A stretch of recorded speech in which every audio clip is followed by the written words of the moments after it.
L'interphone a retenti pendant que j'examinais les résultats des analyses de sang de Madame Peterson.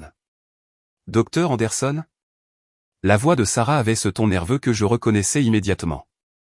J'ai appuyé sur le bouton et j'ai attendu qu'elle continue. Il y a un auditeur d'assurance dans le hall. Il a amené des visiteurs avec lui. J'ai posé le dossier et j'ai demandé de quel genre de visiteurs elle parlait. Le silence m'a tout dit avant même qu'elle ne réponde. « Votre famille, monsieur. » J'ai fermé le dossier de la patiente et je suis sorti de la salle d'examen pour entrer dans le couloir vide. J'avais passé 12 ans à bâtir cette clinique à partir de rien, soignant des familles dans cette banlieue de Boston. Et maintenant, ma propre famille se présentait avec un auditeur d'assurance. Le hall est apparu alors que je tournais le coin près de la réception. Stephen Park se tenait près du comptoir, vêtu d'un costume gris et tenant une mallette. La quarantaine, d'origine asiatique, avec une expression neutre qui ne laissait rien paraître. Derrière lui se tenait Rachel, portant un chemisier de créateur et un collier de perles, les bras croisés avec ce sourire narquois dont je me souvenais depuis l'enfance. Mes parents l'encadraient de chaque côté, Robert, les cheveux gris, portant un polo, Linda dans une robe à fleurs. Tous deux arboraient des expressions identiques d'inquiétude vertueuse. 8 ans que je ne les avais pas vus. Park m'a remarqué le premier et m'a demandé si j'étais le docteur Michael Anderson. « C'est bien moi, ai-je dit. » Le sourire de Rachel s'est élargi lorsqu'elle l'a corrigé. « Non, c'est Michael Harris. Il est réceptionniste ici. » Je l'ai regardé sans rien dire. Alors que l'expression de Park passait à la confusion, il a mentionné que le registre de la clinique indiquait le docteur Anderson comme directeur médical, mais Rachel insistait sur le fait que je mentais. J'ai gardé un visage neutre et j'ai suggéré que nous parlions dans un endroit privé, puis je les ai conduits devant le bureau de Sarah vers la salle de conférence. Sarah avait l'air paniquée et a commencé à demander ce qui se passait, mais je lui ai dit calmement de suspendre mes rendez-vous. Rachel me suivait de près, observant la façon dont je donnais des instructions comme si elle pensait que cela prouvait quelque chose. La salle de conférence était petite, avec une table pour 6 personnes et un tableau blanc sur un mur.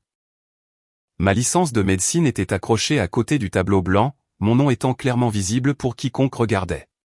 Tout le monde a pris place pendant que Park ouvrait sa mallette et en sortait un dossier chemise.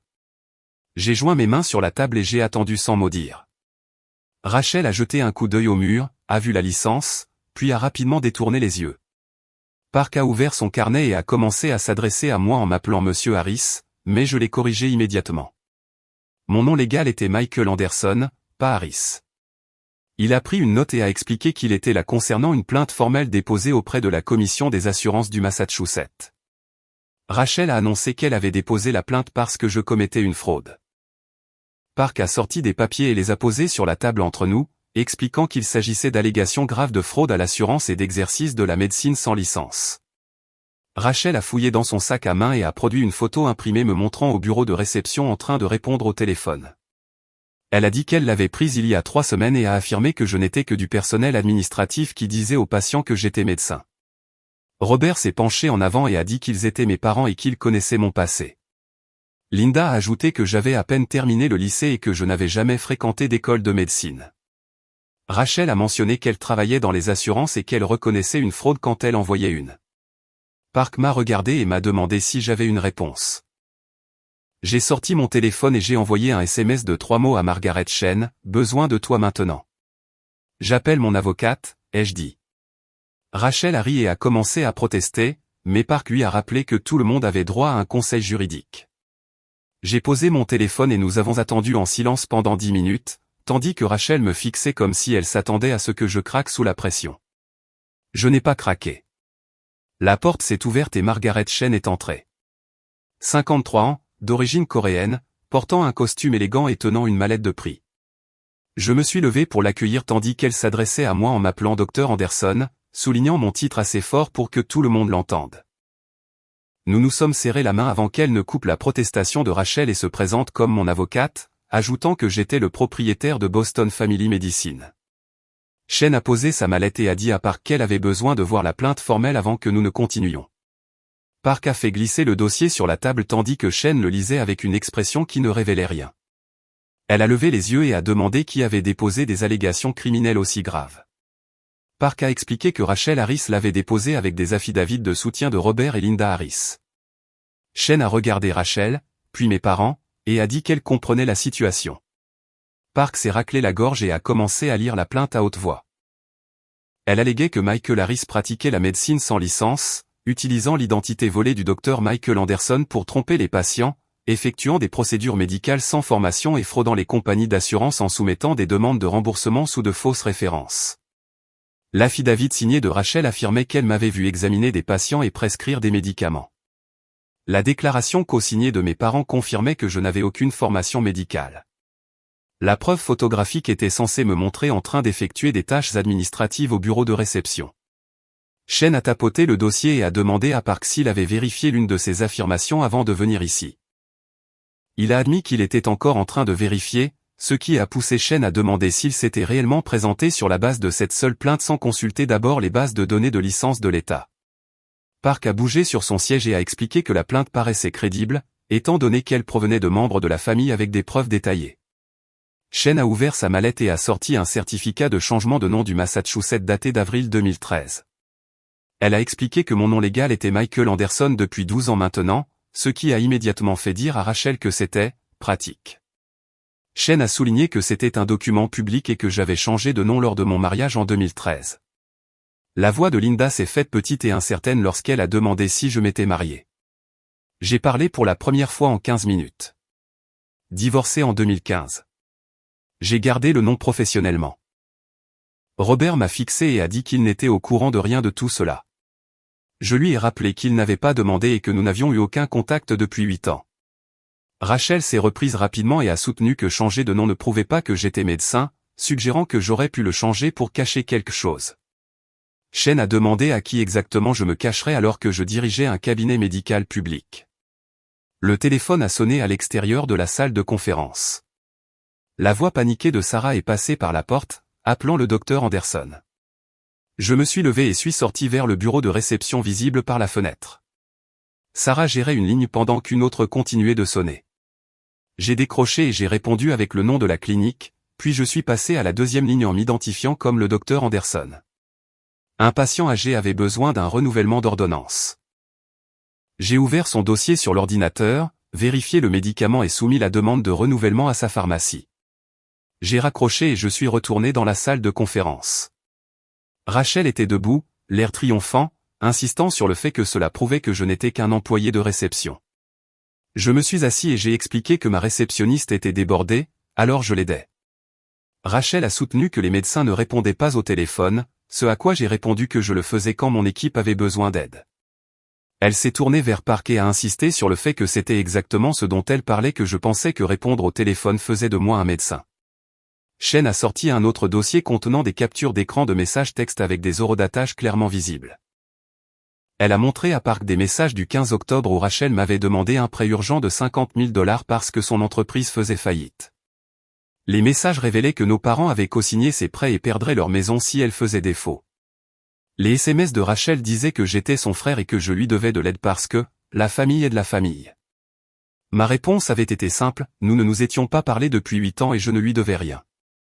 La voix de Shen est devenue froide lorsqu'elle a souligné que Rachel avait déposé cette plainte le 18 octobre exactement 3 jours après mon refus du prêt. Le visage de Rachel est devenu pâle alors qu'elle insistait sur le fait que ce n'était pas pour cela qu'elle avait déposé la plainte. Shen lui a demandé d'expliquer la vraie raison. Le silence s'est étiré de manière inconfortable alors que Robert se tournait vers Rachel et lui demandait si elle m'avait réellement demandé de l'argent après leur avoir dit qu'elle signalait une fraude parce que c'était la bonne chose à faire. La voix de Linda s'est brisée lorsqu'elle a demandé si Rachel leur avait menti. Robert a étudié mon visage comme s'il me voyait pour la première fois depuis des années. Linda fixait la licence de médecine accrochée au mur derrière moi. Robert a demandé lentement si ces licences étaient réelles, et j'ai confirmé qu'elles l'étaient. Il a demandé si j'étais réellement allé à l'école de médecine. John Hopkins. Diplômé en 2011. Les yeux de Linda se sont remplis de ce qui aurait pu être des larmes alors qu'elle demandait pourquoi je ne leur avais pas dit. Je lui ai rappelé que je les avais invités à ma remise de diplôme, mais qu'ils n'étaient pas venus parce qu'un événement professionnel de Rachel avait été programmé le même week-end. Robert a cligné des yeux et a demandé si c'était vraiment il y a 13 ans. 14. Juin 2011. La voix de Rachel s'est élevée alors qu'elle m'accusait de manipulation, mais Park a fermé le dossier et tout le monde s'est tu. Il a expliqué, cette situation nécessite une enquête approfondie, et j'aurai besoin de la documentation du docteur Anderson, si c'est vraiment votre nom légal. La licence de médecine, les certifications du conseil d'administration, les relevés de notes et les documents de propriété de la clinique seront tous nécessaires. Chen a demandé quand il voulait ces documents. Demain matin, 9 h. Rachel s'est levée brusquement et a protesté que me donner jusqu'à demain me permettrait de falsifier des documents. Park lui a rappelé qu'il vérifierait tout directement auprès des agences de l'État et que les documents étaient soit légitimes, soit ils ne l'étaient pas. Il s'est levé et a rangé sa mallette tout en expliquant qu'il contacterait également le conseil de médecine du Massachusetts et l'université Hopkins personnellement. Il a regardé Rachel avec une expression sérieuse. Si les références du docteur Anderson sont réelles, cette plainte est mensongère. Déposer une fausse plainte auprès d'une agence d'État est un crime. Rachel s'est rassise lourdement tandis que mes parents commençaient à se lever de leur chaise. La voix de Chen les a arrêtés immédiatement, suggérant qu'ils devraient rester un moment. Robert s'est hérissé et a mentionné qu'ils avaient le droit de partir, mais Chen a expliqué qu'ils avaient signé des documents juridiques accusant son client de fraude criminelle. Si j'étais innocent et elle a insisté sur le fait que je l'étais, ils feraient face aux conséquences de leurs actes. La voix de Rachel est sortie fine et incertaine. Quelles conséquences? Chen les a énumérées méthodiquement: diffamation, dépôt d'un faux rapport de police et entrave à un cabinet médical. Elle a sorti sa tablette et a noté que je traitais 40 patients par semaine, donc si cette plainte nuisait à ma réputation, il serait responsable de ma perte de revenus. Les mains de Linda tremblaient alors qu'elle insistait sur le fait qu'il ne voulait pas faire de mal. La réponse de Chen a été précise et impitoyable. Ils avaient signé un affidavit devant un notaire, ce qui n'était pas la même chose que ne pas vouloir faire de mal. J'ai regardé mes parents et j'ai déclaré platement qu'ils avaient essayé de détruire ma carrière. Robert s'est levé et a commencé à expliquer ce qu'il pensait qu'il se passait, mais je l'ai coupé en soulignant qu'ils avaient cru l'histoire de Rachel sans vérifier aucun fait. Comme toujours. Je me suis levé et tout le monde a suivi jusqu'à ce que la petite salle de conférence paraisse encore plus petite. J'ai posé une question simple sur la date de mon anniversaire, ce qui a rendu Linda confuse. Robert a essayé de rejeter la question comme étant non pertinente, alors j'ai donné la réponse moi-même. C'est aujourd'hui. 30 décembre 1989. J'ai 35 ans. Le visage de Linda est devenu complètement blanc alors que je continuais de parler d'une voix calme. Ils étaient venus ici le jour de mon anniversaire pour m'accuser de fraude parce que Rachel les avait convaincus que j'étais un raté. Ils n'avaient pas appelé pour vérifier quoi que ce soit ou contrôler les faits.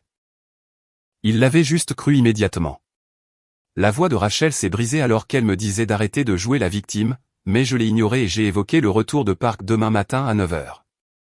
J'ai dit à tous les trois qu'ils verraient ma licence de médecine, mes accréditations hospitalières et mes dossiers de patients documentant 8 ans de soins aux familles de cette communauté. Ensuite, ils devraient lui expliquer pourquoi ils avaient déposé une fausse plainte. Park s'est dirigé vers la porte, suivi de Chen. Rachel et mes parents sont restés figés sur place tandis que Rachel chuchotait quelque chose sur le fait que les gens pouvaient falsifier des licences de nos jours. J'ai pris mon téléphone et j'ai vu l'alerte du calendrier me rappelant mon 35e anniversaire, puis je l'ai effacé sans aucune émotion. Revenez demain. Voyez par vous-même. La voix de Robert est sortie petite et incertaine, suggérant que, si j'étais vraiment médecin, mais je l'ai interrompu avant qu'il ne puisse finir. Ils découvriraient tout demain matin, et ils ne devraient pas être en retard. Ils sont partis un par un jusqu'à ce que je reste seul dans la salle de conférence vide, fixant les chaises qu'ils avaient occupées. Demain matin à 9 h, tout changerait pour chacun d'eux. La vérité a cette vertu. La salle de conférence semblait exactement la même le lendemain matin quand je suis arrivé à 8h45 avec mon café à la main. Chen était assise à côté de moi avec 3 dossiers épais disposés précisément sur la table. Elle avait passé la soirée à rassembler chaque document dont Park pourrait avoir besoin pour vérifier mes références. Mes parents sont arrivés à 8h57 avec l'air épuisé, des cernes sous les yeux et des vêtements froissés qui suggéraient qu'ils avaient passé la nuit à se disputer. Rachel est entrée à 8h58 avec un maquillage parfait et une démarche assurée qui ne cachait pas tout à fait le léger tremblement de ses mains. Park est arrivé à 8h59, portant un dossier 2 fois plus épais que celui d'hier. Il l'a posé sur la table avec un bruit sourd qui a immédiatement attiré le regard de Rachel. Park a salué tout le monde et a expliqué qu'il avait passé la soirée d'hier à passer des appels et à consulter des bases de données, puis il a ouvert son ordinateur portable sans plus de préambule. L'écran s'est allumé montrant le site web du Conseil de médecine du Massachusetts alors qu'il expliquait qu'il avait fouillé la base de données des licences de l'État. Ses doigts ont tapé « Michael Anderson MD » dans le champ de recherche. Les résultats sont apparus instantanément à l'écran avec les informations de ma licence affichées à la vue de tous. Numéro de licence MD 48291, délivré en novembre 2014. Spécialité répertoriée comme médecine familiale. Statut actif sans restriction. Rachel s'est penchée en avant et a insisté sur le fait que cela devait être quelqu'un d'autre portant le même nom, mais Park a fait défiler l'écran pour montrer que la licence indiquait l'adresse de cette clinique et ma date de naissance, 30 décembre 1989. C'est moi, ai-je dit calmement. Mes parents se sont penchés pour fixer l'écran tandis que le visage de Rachel perdait plusieurs nuances de couleur. Park a fermé l'ordinateur portable et a ouvert le dossier épais qu'il avait apporté, étalant les documents un par un dans un ordre méthodique. La première page montrait une copie certifiée de mon diplôme de l'université Johns Hopkins, suivie de mon certificat de licence médicale, puis de mon certificat de fin de résidence à l'hôpital général du Massachusetts, et enfin de l'acte notarié montrant que j'avais acheté le bâtiment de cette clinique. L'expression de Park a changé alors qu'il levait les yeux des documents. Il m'a fixé pendant un long moment, puis s'est tourné vers Rachel, puis de nouveau vers moi. Son visage s'est littéralement décomposé alors qu'il réalisait pleinement la situation, le choc et la compréhension traversant ses traits en une vague que je pouvais voir de l'autre côté de la table. « Docteur Anderson », a-t-il dit lentement. Rachel a commencé à protester que je n'étais pas médecin, but Park l'a coupé avec une seule déclaration qui a rempli la pièce d'un silence stupéfait. « J'étais le propriétaire de cette clinique », a-t-il expliqué, ayant acheté le bâtiment en 2016 pour 890 000 $. Sa compagnie d'assurance m'avait accrédité depuis 2016, faisant de moi non seulement un employé, mais le directeur médical et le seul médecin exerçant ici. Il a regardé Rachel et a demandé pourquoi ma famille pensait que j'étais un réceptionniste. La bouche de Rachel s'est ouverte et fermée sans produire aucun son. Les mains de Robert ont commencé à trembler alors qu'il agrippait le bord de la table. Les yeux de Linda se sont remplis de larmes qui ont coulé sur ses joues tandis que je gardais une expression totalement neutre. Park a continué à étaler d'autres documents qui formaient un tableau complet de mon éducation, relevé de notes du lycée Westbrook High dans le Connecticut, montrant une moyenne de 3,8, PAEL, échec ayant à peine obtenu son diplôme, que mes parents avaient décrit. Diplôme d'associé du Lakewood Community College avec une moyenne parfaite de 4,0. Baccalauréat en sciences de la vie, biologie, de l'Université de l'Ohio avec une moyenne de 3,9. Doctorat en médecine de la faculté de médecine Johns Hopkins en 2011, diplômé avec mention. Résidence en médecine familiale au Mass General Hospital de 2011 à 2014. Park s'est adressé directement à mes parents et leur a rappelé qu'ils avaient prétendu que j'avais à peine terminé le lycée. Robert fixait les relevés de notes comme s'ils étaient écrits dans une langue étrangère qu'il ne pouvait pas tout à fait comprendre. Park a expliqué qu'il avait vérifié chaque document hier en contactant chaque institution personnellement. La voix de Linda n'était plus qu'un murmure lorsqu'elle a demandé si j'avais vraiment fréquenté Johns Hopkins, l'une des meilleures écoles de médecine du pays. La 4e meilleure, en fait, ai-je répondu. Les dossiers professionnels ont suivi dans une autre vague systématique qui ne laissait aucune place au doute ou au déni, licence médicale du Massachusetts délivrée en 2014 et renouvelée tous les 2 ans jusqu'à présent. Certification du Conseil de l'American Board of Family Medicine en 2015. Licence DEA m'autorisant à prescrire des médicaments. Privilèges hospitaliers actifs à l'hôpital Saint-Marie. Accréditation auprès de 8 compagnies d'assurance différentes, dont celle de Park. Registre des patients montrant 2847 patients traités depuis que j'ai ouvert ce cabinet en 2016. Park a noté que je n'avais aucune plainte pour faute professionnelle et aucune plainte déposée auprès du Conseil de l'Ordre des médecins. Il a affiché un autre écran montrant mes scores de satisfaction des patients 4,8 sur 5 et des demandes de remboursement d'assurance totalisant 1,4 million de dollars versés entre 2016 et 2024. Chaque demande avait été correctement documentée et chaque procédure entièrement justifiée par une nécessité médicale. Il a regardé directement Rachel et lui a rappelé qu'elle avait déposé une plainte m'accusant de fraude à l'assurance alors que j'étais en fait l'un de leurs prestataires les mieux notés. La voix de Robert s'est brisée quand il a finalement parlé. Tu es un médecin. Un vrai médecin. J'ai confirmé ce simple fait pendant que Linda assimilait la réalité, je possédais toute cette clinique et j'avais acheté le bâtiment moi-même. Robert a demandé pourquoi je ne leur avais rien dit de tout cela. Et je lui ai rappelé que je le leur avais dit. Il n'avait juste pas écouté. Linda a insisté sur le fait qu'il se serait souvenu de quelque chose d'aussi important, ce qui a poussé Shane à sortir un autre document de son dossier, l'annonce de remise des diplômes que j'avais envoyée à leur adresse dans le Connecticut le 15 juin 2011, accompagnée de la carte de réponse qu'ils avaient renvoyée, disant qu'ils ne pouvaient pas y assister à cause de l'événement professionnel de Rachel le même week-end. Shane a produit une pile de cartes de Noël que j'avais envoyées chaque année jusqu'en 2017, toutes retournées avec la mention « mauvaise adresse », parce qu'ils avaient déménagé en 2018 sans me communiquer leur nouvelle adresse. La preuve de leur abandon systématique était là, sur la table, à la vue de tous. Park a tourné son attention vers Rachel et lui a demandé de clarifier son statut professionnel dans le secteur des assurances.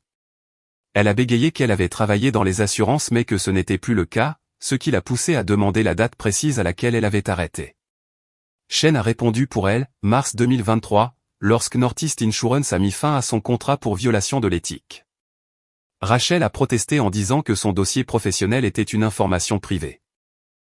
Shane a expliqué que c'était tout à fait pertinent étant donné que Rachel avait déposé une plainte pour fraude à l'assurance tout en revendiquant une expertise dans le secteur. Elle a demandé pourquoi Rachel n'avait pas utilisé son accès aux bases de données des prestataires pour rechercher mes références avant de déposer plainte. Rachel a insisté sur le fait qu'elle avait cherché mais avait utilisé « Michael Harris » comme nom, ce que Park a immédiatement noté comme étant incorrect puisque mon nom légal était Anderson depuis 12 ans. Une simple recherche dans la base de données l'aurait montré en quelques secondes. Rachel a prétendu qu'elle n'était pas au courant du changement de nom, ce que Park a souligné comme étant dû au fait qu'elle ne m'avait pas parlé depuis 8 ans, un fait qu'elle avait admis elle-même lors de la réunion d'hier. Il a ramassé la photo que Rachel avait soumise comme preuve, celle me montrant répondant au téléphone à la réception. Rachel a eu l'air triomphant un instant jusqu'à ce que Park demande ce que cette photo était censée prouver exactement. Les médecins des petits cabinets aidaient tout le temps aux tâches administratives. J'ai expliqué que j'avais une réceptionniste qui avait parfois besoin de renfort lorsqu'elle était malade ou débordée par le volume d'appels. Je m'occupais de la réception de la même manière que je nettoyais les salles d'examen lorsque notre concierge ne pouvait pas venir. Aucun travail n'était indigne de moi, et je n'avais jamais compris pourquoi Rachel pensait qu'aider mon personnel me rendait moins professionnel. Je l'ai regardée directement et j'ai noté qu'elle pensait que cela me rendait petit, alors que j'avais toujours considéré cela comme faisant partie d'un bon employeur. Un vacarme a éclaté à l'extérieur de la salle de conférence. La porte s'est ouverte brusquement et Sarah est apparue, l'air paniqué, avec 8 ou 10 patients entassés dans la salle d'attente derrière elle.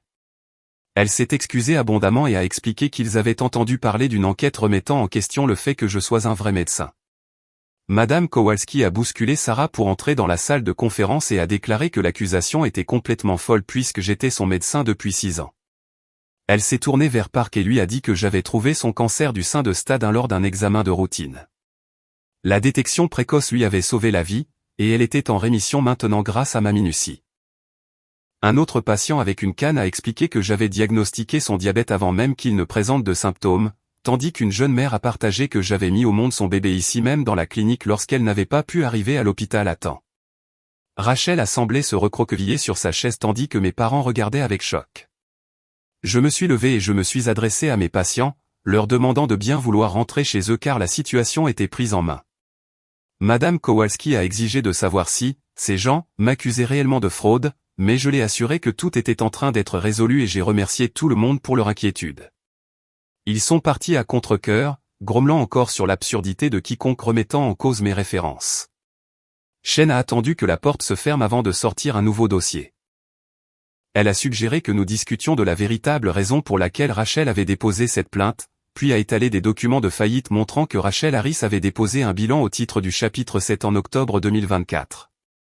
Une dette totale de $312 000, dont $240 000 de prêts commerciaux co-signés par Robert et Linda Harris, plus $72 000 de dettes de carte de crédit. Le visage de Robert est devenu pâle alors que Shane expliquait que le spa de bien-être de leur fille avait fait faillite après 17 mois d'activité. Un avis de saisie bancaire sur leur maison du Connecticut avait été déposé le 1er novembre. La voix de Linda a monté jusqu'à un quasi-cri lorsqu'elle a réalisé qu'ils perdaient leur maison. Rachel a balbutié qu'elle avait prévu de le leur dire, ce qui a poussé Robert à demander quand exactement elle avait l'intention de partager cette nouvelle. Shane a fourni le calendrier, à moins que la dette ne soit payée d'ici le 15 janvier, la banque prendrait possession de leur maison. Elle a de nouveau montré à Park les messages textes où Rachel m'avait demandé un prêt de $50 000. Le plan de Rachel était transparent avec le recul, détruire mon cabinet médical avec de fausses accusations, me rendre assez désespéré pour avoir besoin du soutien de la famille, puis utiliser la réconciliation comme levier pour m'extorquer de l'argent. Le mobile financier rendait cette plainte pire qu'une simple jalousie, c'était une extorsion calculée qui avait échoué spectaculairement. Robert s'est levé, le visage rouge et les poings serrés. Il a dit à Rachel qu'elle leur avait menti en prétendant que cette plainte visait à protéger les patients d'une fraude. Rachel a essayé d'insister sur le fait qu'elle avait sincèrement cru que je commettais des crimes, mais Robert l'a coupé en soulignant qu'elle était au courant du changement de nom et qu'elle aurait pu vérifier mes références par une simple recherche dans une base de données. Linda sanglotait plus fort tout en demandant s'ils perdaient vraiment leur maison à cause de l'entreprise ratée de Rachel. La voix de Rachel est devenue défensive alors qu'elle affirmait qu'elle avait essayé de sauver la famille. Robert a explosé face à cette justification et a demandé si détruire la carrière de son frère était son idée du salut. La réponse de Rachel est sortie dans un cri. Je n'étais pas son frère parce que je les avais tous abandonnés il y a des années.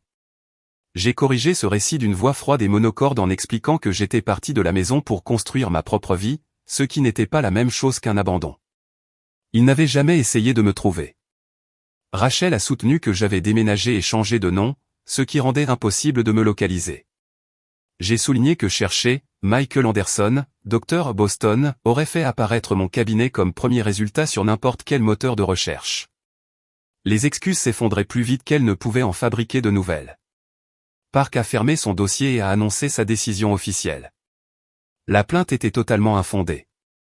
Mes références étaient impeccables et mon cabinet était entièrement légitime. Il délivrerait une décharge formelle immédiatement et cette enquête n'affecterait en rien mes contrats d'assurance. Je l'ai remercié calmement tandis qu'il se tournait vers Rachel et expliquait qu'il signalerait cet incident à la commission des assurances du Massachusetts. Déposer une fausse plainte était au minimum un délit, peut-être élevé au rang de crime compte tenu du mobile financier clair. Rachel a essayé de prétendre qu'elle avait fait une erreur de bonne foi, mais la réponse de Park a été ferme et impitoyable. Elle avait signé des documents juridiques et soumis des affidavits notariés, ce qui faisait de cela un parjure plutôt qu'une simple erreur de jugement. Shen s'est levée et a adopté sa posture formelle d'avocate. Elle a annoncé que j'allais déposer une plainte au civil contre tous les trois, ce qui a poussé Robert à demander pourquoi lui et Linda étaient inclus. Shen a expliqué qu'ils avaient co-signé la plainte et qu'ils étaient donc légalement responsables de ses conséquences. La diffamation, l'entrave aux activités commerciales et le préjudice moral seraient les principales demandes, avec des dommages-intérêts demandés à hauteur de $500 000. Linda a protesté en disant qu'ils n'avaient pas du tout cette somme d'argent. La réponse de Shen a été factuelle, ils perdraient de toute façon leur maison par saisie, et selon les accusations criminelles, ils pourraient également faire face à une peine de prison. Rachel a qualifié toute cette situation d'insensée, ce qui m'a donné l'ouverture que j'attendais. Je l'ai regardée et j'ai déclaré simplement qu'elle avait tenté de me faire emprisonner sur la base de fausses accusations. Ce n'étaient que les conséquences naturelles de ses actes. Park a rassemblé ses affaires et a quitté la salle de conférence pendant que mes parents se levaient et commençaient à ramasser leurs manteaux. Rachel est restée assise, fixant la table dans un silence stupéfait.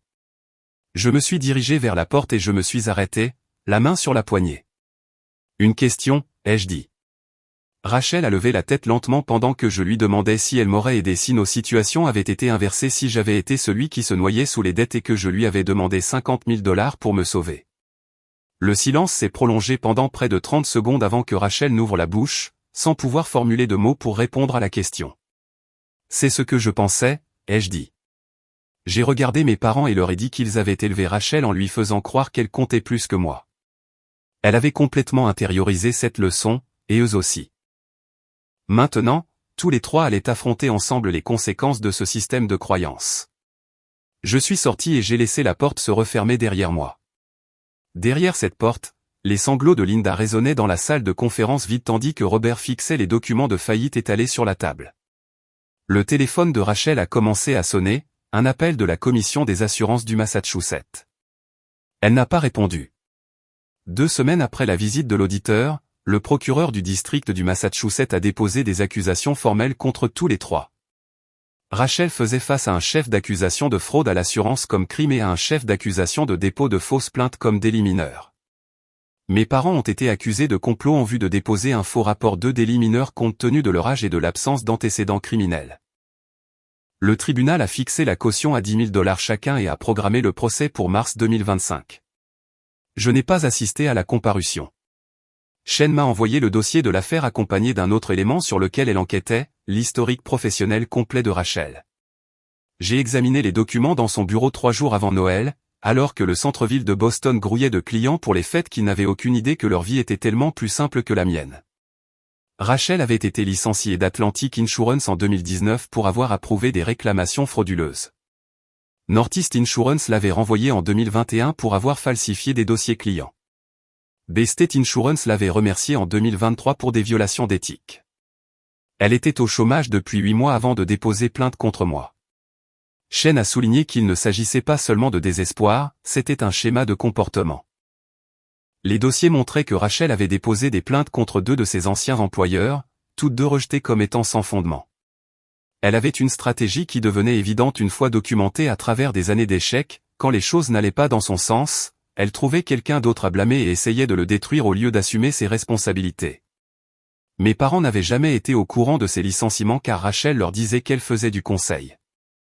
Une lettre est arrivée du Conseil de l'Ordre des médecins du Massachusetts le 20 décembre. L'enquête avait pris exactement 14 jours pour être bouclée et avait conclu que la plainte contre moi était malveillante et totalement infondée. Mes titres de compétences ont été vérifiés comme étant exemplaires.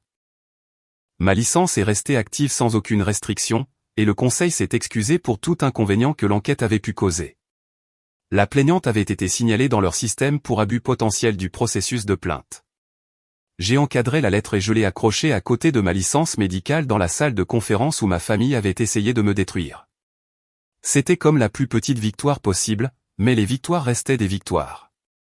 Les informations locales ont repris l'histoire 3 jours plus tard avec un titre sur un médecin de famille blanchi après de fausses accusations de fraude. Une journaliste s'est présentée à la clinique pour demander une interview, et je lui ai donné exactement 2 phrases devant la caméra, je me concentrais sur mes patients parce que c'est ce qui importait. Et je n'ai rien ressenti face aux accusations de ma famille parce qu'ils n'étaient plus ma famille. Les avis Google de la clinique sont passés de 4,2 à 4,9 étoiles du jour au lendemain. 73 nouveaux avis 5 étoiles sont apparus, disant que j'étais le meilleur médecin de Boston et que les patients me soutenaient face aux fausses accusations. Les demandes de rendez-vous ont triplé en une semaine, m'obligeant à prolonger les heures de bureau et à ouvrir une liste d'attente pour les nouveaux patients.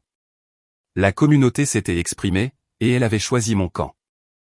Shen m'a appelé entre 2 patients le 7 janvier pour me donner des nouvelles de la maison de mes parents.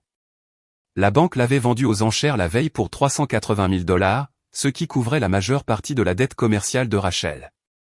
Robert et Linda emménageaient dans un complexe d'appartements pour seniors avec l'aide de ma tante Diane.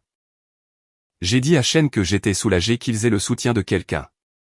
Elle m'a demandé si je reconsidérerais la poursuite civile étant donné qu'ils perdaient leur maison, et j'ai dit non sans hésitation.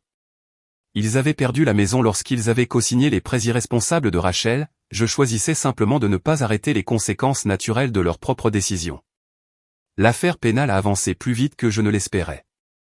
L'avocat commis d'office de Rachel a négocié un accord de plaidoyer à la mi-janvier qui a réduit l'accusation de fraude à l'assurance de crime à délit mineur. Elle a été condamnée à 18 mois de prison fédérale suivie de 3 ans de liberté surveillée, d'une interdiction permanente d'exercer dans le secteur des assurances et d'un ordre de payer $25 000 de restitution à la commission des assurances. Mes parents ont accepté un accord de mise à l'épreuve, 2 ans sans peine de prison compte tenu de leur âge et de leur statut de primo-délinquant. J'ai lu les documents de sentence seul dans mon bureau après le départ du dernier patient de la journée. 18 mois semblaient simultanément trop longs et pas du tout assez longs pour quelqu'un qui avait essayé de détruire ma vie entière. J'ai regardé par la fenêtre le parking et je me suis demandé si cela constituait une justice ou simplement une efficacité bureaucratique. La poursuite civile s'est réglée en février pour $200 000, un montant considérablement réduit par rapport aux 500 000 provenant du produit de la vente de leur maison, tandis que la compagnie d'assurance a versé les 150 000 de mes parents à une œuvre de charité médicale qui fournissait des soins gratuits aux communautés mal desservies. Shen a demandé pourquoi je donnais de l'argent que j'étais légalement en droit de garder, et j'ai expliqué que je ne voulais pas de leur argent. Je voulais qu'ils sachent que je n'en avais pas besoin. Rendre leur contribution insignifiante était plus douloureux que de la garder ne l'aurait été. J'ai utilisé les 150 000 $ de la compagnie d'assurance pour agrandir le cabinet. En mars, j'ai embauché la docteure Sarah Shen comme pédiatre, aucun lien de parenté avec mon avocate malgré le nom de famille commun. Nous avons ajouté 4 nouvelles salles d'examen et changé l'enseigne à l'extérieur pour qu'elle indique Boston Medicine, Anderson et Chen, MD en lettres nettes et modernes. La grande réouverture a attiré une petite foule de patients qui ont apporté des cartes et des fleurs comme s'il s'agissait d'un mariage au lieu d'une expansion commerciale. Madame Kowalski a prononcé un court discours sur la façon dont j'avais sauvé sa vie et dont j'étais maintenant en mesure de sauver beaucoup plus de vies dans la communauté. J'ai remercié tout le monde et j'ai dit que c'était cela qui comptait réellement, pas les gros titres ou les procès, juste le travail lui-même. Ma famille élargie s'est divisée selon des lignes prévisibles une fois que la nouvelle s'est propagée au-delà de Boston. Tante Diane a envoyé des messages demandant si je pouvais pardonner à mes parents puisqu'ils étaient si dévastés. Oncle Tom m'a traité de cruel et a dit qu'ils avaient juste fait une erreur. Ma cousine Jennifer m'a envoyé un message de soutien et a convenu que ce qu'ils avaient fait était impardonnable. Mon cousin Marcus m'a accusé de déchirer la famille en refusant de rester soudés. J'ai répondu à tante Diane par un seul mot, non. J'ai bloqué complètement le numéro de l'oncle Tom. J'ai remercié la cousine Jennifer d'avoir compris. J'ai dit au cousin Marcus que je n'avais rien déchiré, nos parents l'avaient fait en choisissant de croire des mensonges sans vérification. Ensuite, j'ai retiré 14 membres de ma famille de mes réseaux sociaux, j'ai gardé les 3 cousins qui m'avaient soutenu, et je me suis supprimé du groupe de discussion familiale qui était silencieux depuis décembre. Quoi qu'il en soit, une lettre manuscrite est arrivée à la clinique fin mars avec l'écriture cursive soignée de Linda remplissant 2 pages de papier à lettres florales. Elle écrivait qu'ils savaient qu'ils m'avaient fait du mal et qu'ils étaient tellement désolés, qu'ils ne savaient pas que Rachel mentait et qu'ils lui avaient fait confiance, qu'ils avaient perdu leur maison et vivaient maintenant dans un appartement d'une chambre. Robert avait des problèmes de santé et il n'avait plus de bonne assurance. Elle savait qu'ils ne méritaient pas mon aide, mais j'étais toujours leur fils et ne pouvions-nous pas au moins parler pour qu'ils puissent tout expliquer correctement? J'ai lu la lettre entière 2 fois avant de la plier et de la ranger dans le tiroir de mon bureau. Ils voulaient expliquer leur version après 8 ans sans jamais s'enquérir de la mienne. Les mathématiques de cet échange n'étaient pas équilibrées, peu importe la façon dont je les calculais. Donc, je n'ai jamais répondu à la lettre ni à aucun des 3 messages téléphoniques que Linda a laissés au cours des semaines suivantes. Le Boston Magazine m'a contacté en avril pour me faire figurer dans leur numéro sur les 40 meilleurs médecins de moins de 40 ans. L'interview a eu lieu autour d'un café près de ma clinique avec une journaliste qui a posé des questions étonnamment pertinentes sur la façon dont j'avais fait face aux fausses accusations de ma propre famille. Je lui ai dit que je m'étais concentré sur mes patients parce que c'était pour eux que j'étais devenu médecin. Elle m'a demandé si je regrettais d'avoir coupé les ponts entièrement avec ma famille. Je regrette que cela ait été nécessaire, ai-je dit. Pas de l'avoir fait. L'article a été publié en mai avec une photo de moi dans ma blouse blanche debout devant la clinique nouvellement agrandie. 3 anciens camarades de faculté de médecine m'ont contacté pour me féliciter, et j'ai réalisé que je ne leur avais pas parlé depuis des années parce que j'avais été tellement concentré sur la construction de mon cabinet que j'avais oublié d'entretenir mes amitiés. J'ai commencé à faire des plans pour changer cela. Lors d'une conférence médicale en juin, j'ai croisé la docteure Sarah Chen pendant une présentation sur l'intégration des soins pédiatriques dans les cabinets de médecine familiale. Nous avons pris un café après et avons discuté des défis de la gestion d'une petite clinique à une époque de médecine d'entreprise. Elle m'a interrogé sur l'histoire de l'auditeur d'assurance qu'elle avait entendu via le réseau de commérage de la communauté médicale. J'ai confirmé que tout était malheureusement vrai. L'expression de Sarah est passée de la sympathie au respect lorsqu'elle a réalisé que ma propre sœur avait essayé de me détruire. Elle m'a demandé si j'étais toujours en colère à propos de ce qui s'était passé, et j'ai expliqué que la colère demandait une énergie que je préférais dépenser à apprendre et à grandir. La thérapie m'avait aidé à comprendre que s'accrocher à la rage ne ferait que leur donner un pouvoir continu sur mon état émotionnel. Elle a souri et a dit que c'était en fait très sain pour quelqu'un qui avait traversé un traumatisme. 3 ans de thérapie, lui ai-je dit. Le meilleur investissement que j'ai jamais fait. Une lettre est arrivée de la prison fédérale FCI d'Ambury en août avec le numéro d'écrou de Rachel imprimé sur l'adresse de l'expéditeur. Elle avait eu le temps de réfléchir et de réaliser qu'elle avait tort, que le désespoir financier avait obscurci son jugement, que la thérapie en prison l'aidait à comprendre ses schémas. Elle savait qu'elle ne pouvait pas défaire ce qu'elle avait fait, mais espérait que je pourrais lui pardonner un jour et accepterais-je d'écrire une lettre à la commission des libérations conditionnelles lorsque son audience aurait lieu dans quelques mois. J'ai lu la lettre une fois, je n'ai absolument rien ressenti, et j'ai écrit un seul mot sur le papier à lettre de la prison, non. J'ai signé mon nom, je l'ai mis dans l'enveloppe de retour et je l'ai renvoyé le jour même. Quand Chen a appelé plus tard cette semaine-là et a demandé ce que j'avais répondu à Rachel à propos de la lettre de libération conditionnelle, j'ai répété le même mot unique. Chen a ri et a dit, bien, ce qui m'a donné l'impression d'avoir réussi une sorte de test que je ne savais pas que je passais. Tard un soir de septembre, j'étais assis seul dans mon bureau à terminer de la paperasse après une longue journée de rendez-vous consécutifs. Une photo encadrée sur mon bureau me montrait lors de ma remise de diplôme à Johns Hopkins, portant ma blouse blanche d'étudiant en médecine et tenant mon diplôme. J'étais seul sur la photo parce que personne n'était venu me voir obtenir mon diplôme.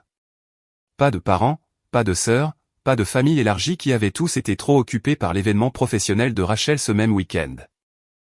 J'ai pris la photo et j'ai étudié l'expression fière de mon moi plus jeune. Les gens ne cessaient de me demander si j'étais heureux maintenant que tout avait été résolu légalement et professionnellement.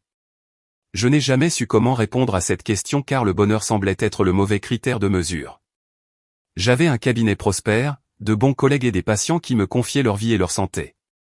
Mais je n'avais pas de famille, pas de frères ou sœurs à appeler pour les anniversaires, pas de parents à visiter pendant les vacances, pas de cousins qui voudraient de moi à leur mariage. Est-ce que cela en valait la peine? Mon téléphone a vibré avec un texte de Sarah demandant pour le dîner de demain chez elle. J'ai regardé à nouveau la photo, puis le texte, puis à nouveau la photo de mon jour de remise de diplôme solitaire. Certaines pertes étaient nécessaires, même quand elles faisaient mal. Et peut-être était-ce la seule réponse qui importait. J'ai posé la photo face contre terre dans le tiroir et j'ai répondu par un simple oui. La paperasse pouvait attendre le matin. Mon 36e anniversaire est tombé le 30 décembre 2025, exactement un an après que l'auditeur d'assurance était entré dans ma clinique avec ma famille à sa suite. La célébration a eu lieu dans mon appartement avec 8 personnes rassemblées autour d'un gâteau sur lequel on pouvait lire « Joyeux 36e anniversaire, Dr Anderson », en glaçage bleu. Sarah Chen se tenait à mes côtés tandis que Margaret Chen, mon avocate devenue amie, levait un verre de vin. La docteure Sarah Chen, mon associée à la clinique au nom de famille confusément identique, riait de quelque chose qu'un de mes collègues avait dit. Madame Kowalski était assise dans mon fauteuil le plus confortable, l'air ravi d'avoir organisé tout cet événement à mon insu. L'atmosphère semblait chaleureuse et authentique d'une manière que l'anniversaire de l'année dernière n'avait jamais été. Sarah a mentionné qu'il y a exactement un an, je m'occupais de l'audit, et j'ai reconnu que c'était une vie différente à l'époque. Madame Kowalski m'a corrigé et a dit que j'étais un homme différent maintenant, mais je n'étais pas d'accord avec son évaluation. J'étais la même personne, juste plus léger d'une certaine manière déchargé du poids de membres de la famille qui ne m'avaient jamais réellement vu. L'avocate Chen a proposé un toast à la justice, mais j'ai discrètement changé cela pour la paix à la place. Un de mes collègues a posé des questions sur Rachel pendant la fête, demandant spécifiquement si elle avait déjà été libérée de prison. J'ai confirmé que sa libération anticipée avait eu lieu en novembre après avoir purgé 13 mois de sa peine de 18 mois. Son agent de libération conditionnelle m'avait contacté pour m'expliquer qu'elle avait interdiction de tout contact avec moi pendant 3 ans dans le cadre de ses conditions de mise à l'épreuve. Sarah a demandé si cette restriction me dérangeait.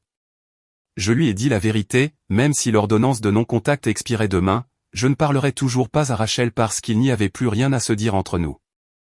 La conversation a dévié rapidement parce que personne à ce rassemblement ne se souciait de la situation de Rachel au-delà d'une curiosité élémentaire.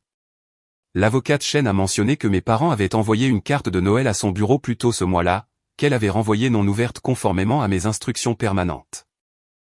La docteure Chen a demandé si je me demandais parfois comment ils allaient, et j'ai expliqué que ma tante Diane envoyait des nouvelles occasionnelles sans qu'on lui demande. Ils allaient bien, vivaient dans une communauté pour seniors avec un loyer subventionné, gérant leurs problèmes de santé avec Medicare. Quelqu'un a demandé si je me sentais coupable de leurs circonstances réduites.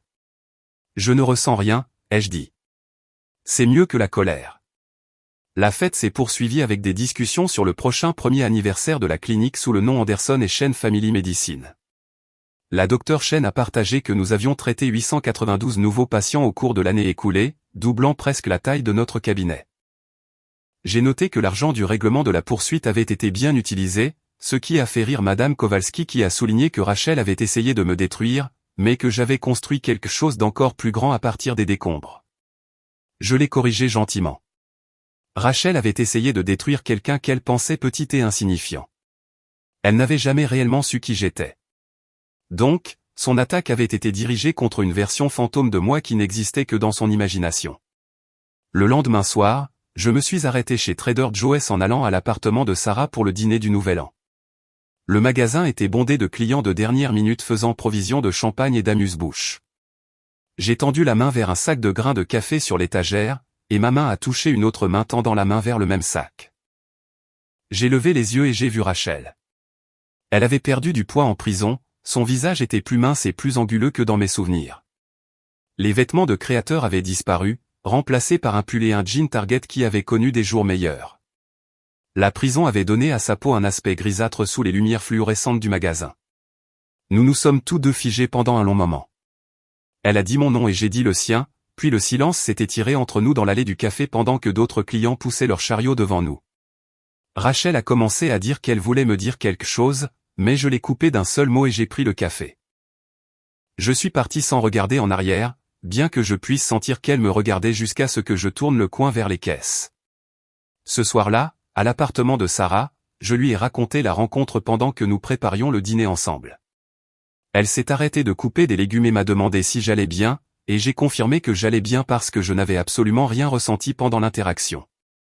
Sarah a demandé si cet engourdissement était bon ou mauvais, ce qui était exactement la question que je m'étais posée.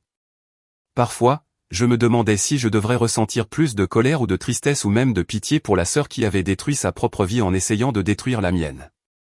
Sarah a souligné que je ne pouvais ressentir que ce que je ressentais réellement, et que l'apathie n'était pas moralement mal. Mon thérapeute avait dit la même chose plusieurs fois au cours des 3 dernières années. Sarah m'a demandé si le fait d'avoir une famille me manquait, ce qui m'a fait regarder autour de son appartement les photos couvrant ses murs, des photos de nous à la réouverture de la clinique, de moi et de mes collègues lors de conférences, de la fête de célébration de la rémission de Madame Kowalski. J'ai une famille, lui ai-je dit. Juste pas celle dans laquelle je suis né.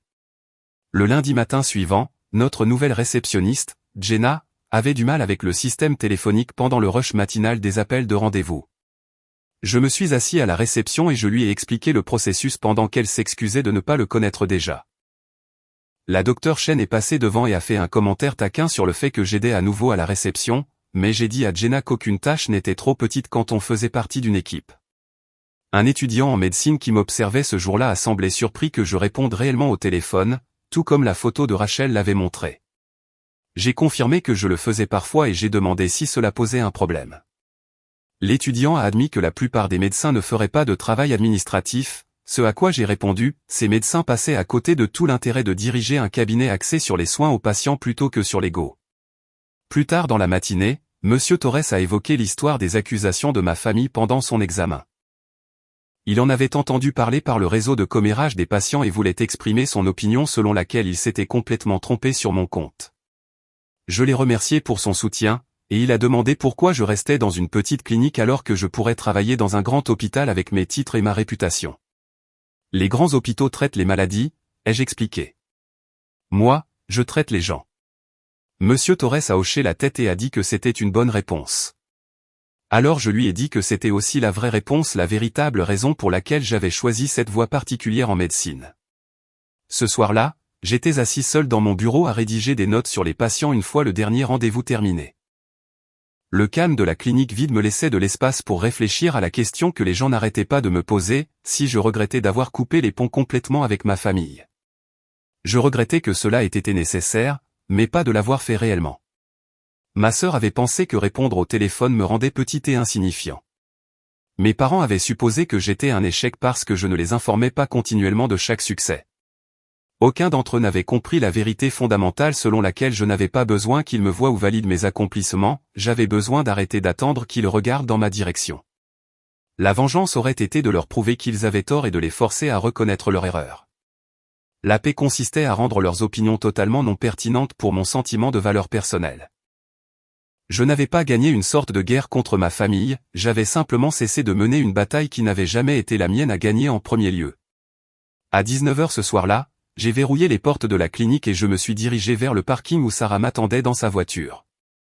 Une neige légère avait commencé à tomber, recouvrant tout d'une fine couche blanche qui aurait probablement disparu au matin. Je suis monté sur le siège passager et Sarah a pris des nouvelles de ma journée. « Bonne journée », ai-je dit. Le dépistage du cancer de M. Torres est revenu négatif. Nous avons roulé dans les rues calmes pendant que je regardais l'enseigne de la clinique s'effacer dans le rétroviseur, Anderson et Chen Family Medicine, en lettres modernes et nettes qui représentaient tout ce que j'avais construit à partir de rien. Sarah a demandé à quoi je pensais, et je lui ai dit que j'avais construit quelque chose de réel et de solide qui m'appartenait entièrement. Elle a convenu que c'était le cas, ce qui m'a poussé à préciser que je l'avais fait pour moi-même plutôt que pour prouver quoi que ce soit à ma famille. C'est la meilleure raison, a-t-elle dit. Sarah a demandé si j'étais heureux maintenant qu'une année s'était écoulée et que tout s'était stabilisé dans une nouvelle normalité. J'ai marqué une pause avant de répondre parce que le bonheur semblait être le mauvais critère de mesure. J'étais en paix, ce qui semblait plus précieux que le bonheur à long terme. Sarah a demandé si la paix était vraiment mieux que le bonheur. J'ai expliqué que le bonheur dépendait de circonstances extérieures qui changeaient constamment, tandis que la paix venait d'une acceptation interne qui restait stable indépendamment de ce qui se passait autour de soi. Sarah a ri et a dit que je parlais comme un maître zen pour un médecin de famille. Alors je lui ai rappelé que 3 ans de thérapie coûtaient assez cher pour que j'aie besoin d'avoir l'air sage pour justifier le prix. Nous avons roulé sous la neige pendant que je pensais à la façon dont certaines histoires ne se terminent pas par une victoire ou une justification. Elles se terminent par l'acceptation de ce qui est, plutôt que par le chagrin de ce qui aurait pu être. C'était suffisant pour moi.